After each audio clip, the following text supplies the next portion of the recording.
You have to lose your life in order to find it. You have to lose one way of living in order to find a different one that's better suited to who you are at this particular time. But you can do that, though it takes character. You have to lose your life in order to find it, but you can lose your life and you can find a new one. I've been very fortunate. I feel good. I'm okay. But it's not like when you were a kid anymore. It's not like when you're sure you'll win any fast and loose betting game you decide to play with your body. I've had some insights by this time. I've never really been sick, but it's dawned on me by now that good health is more than just the absence of illness. It's more than just not being sick. Good health is the direct result of right thinking and right living. In other words, of strong character. A buddy told me about his old football coach, who always used to tell the boys on the team that the most important thing they could do for themselves as a team playing football and as individuals playing the game of life was to develop what he referred to as a healthy attitude. Sure, they had to do push-ups, they had to tackle a dummy and push the blocking sled,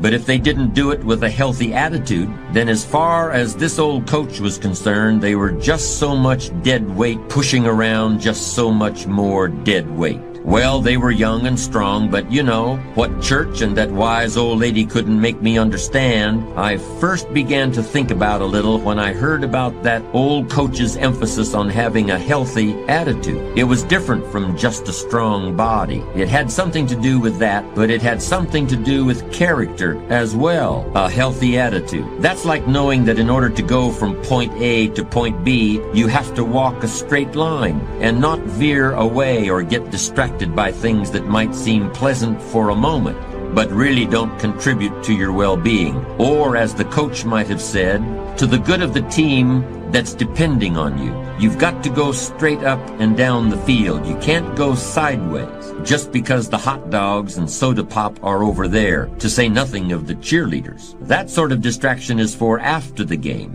if ever. And not being able to keep to the task is unhealthy thinking and bad attitude and weak character. I used to think all that was cornball stuff. Now I still think it's cornball, but also important and even true. Your attitude, the slant you put on things, the way you lean into life or back away from it, is all part of your character. And if you're in life for the long run, you're going to need strength and endurance for that, which also derives in part from your character, at least when you get past the age of 17 or 18. In order to live a long time and to be well throughout, you have to be an athlete of health, a real long-distance runner. And anybody who's ever even just watched the Olympics on television knows that character is an important part of running. So while health may never have seemed like a quality of character to you, I hope you're starting to see that it truly is one. It's hard to think clearly, to feel confident and strong and decisive and wise if you're short of breath when you stand up after a long spell of sitting down in a chair. To cite an extreme example, and to cite some examples that are less extreme, how can you hope to make the right decisions about where to go with your career, about what to buy and what to sell, about approaching that new client, or about calling on that old friend, if your pants are too tight, or if the middle button keeps popping open on the jacket of your business suit? But here's the good news. I say you don't have to believe every scare story that comes over the news and television telling you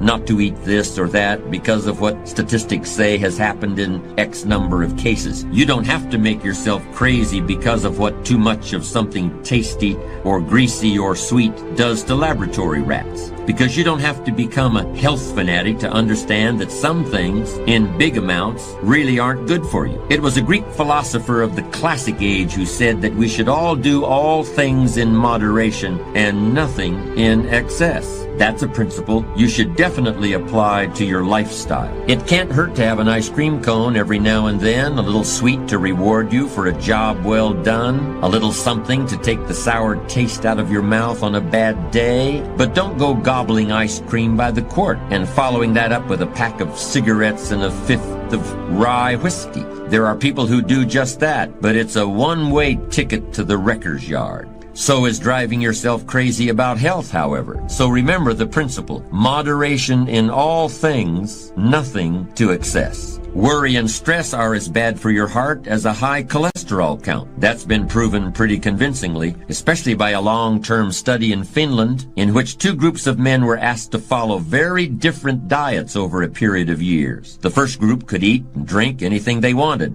let the chips fall where they may.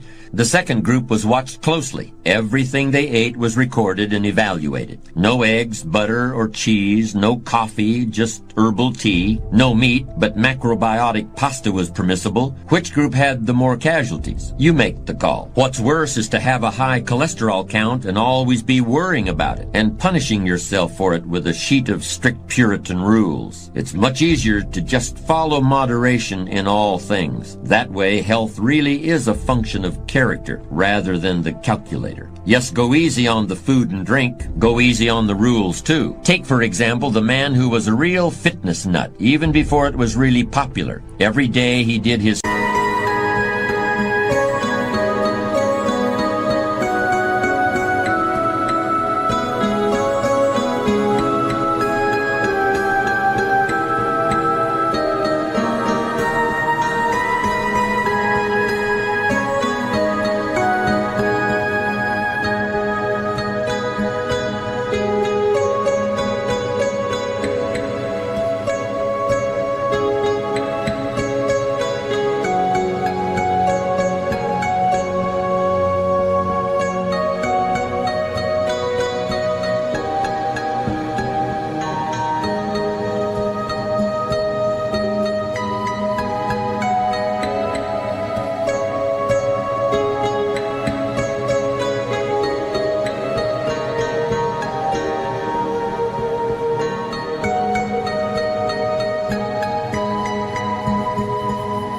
free weight workout, and then he ran 5 miles. Every day he ate the right foods, every day for 25 years. From the time he was 18 until he was 43, he drank a glass of carrot juice and watched the nightly business report on his exercycle. That was where he died of a heart attack at 43. There's also the experience of a wealthy woman who became a follower of a man who preached long life and perfect health through diet. She gave him large amounts of money and faithfully adhered to all his food-related instructions until he died, and at an early age. She never would allow his name to be mentioned in her presence again. That may be why I've forgotten his name, although not the poetic justice of his passing on. A doctor friend of mine, a cardiologist, a man of good judgment who is very unlikely to be swayed by fads and fashions in healthcare or anything else, explained it all to me this way. You have to understand who you are and how you are made.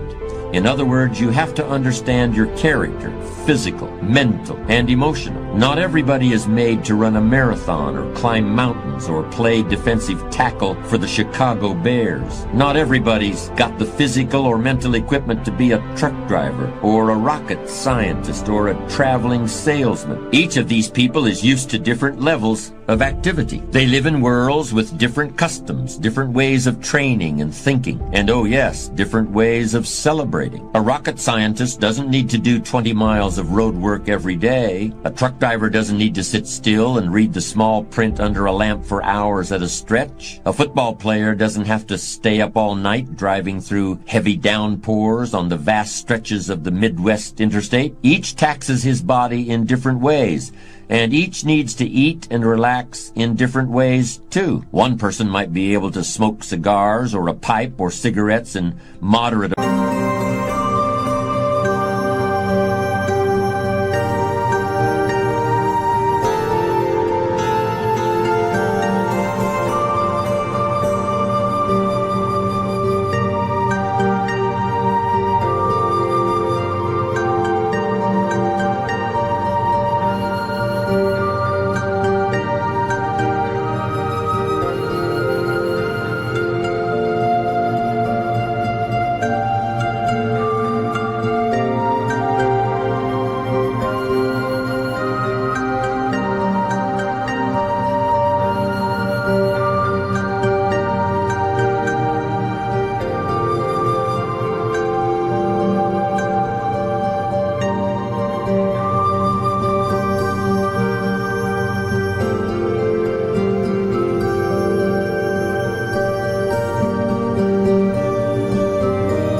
amount, where another man would fall ill from even casual light indulgence in tobacco. One man can hold his liquor while another can't keep it down. Some people can run for hours, but they can't sit still. Whatever the particulars of your physical constitution, and whatever the current condition of your character, there's one thing I can say immediately and with complete assurance. If you've let yourself get seriously out of shape, and if you're engaging in behaviors that are blatantly self-destructive, you're going to find it very difficult to respect yourself, and you're going to make it nearly impossible for others to respect you. This is just a fact of life in today's world and in today's system of values. Recently, I saw an obviously wealthy man pull up at the entrance of his country club in a limousine. He needed 2 flunkies to pry him out of the car. Even the valet parkers exchanged smirking glances. Unfortunately, this man was born in the wrong century, because even I, who enjoy steak and potatoes as much as anyone, could see he was making some bad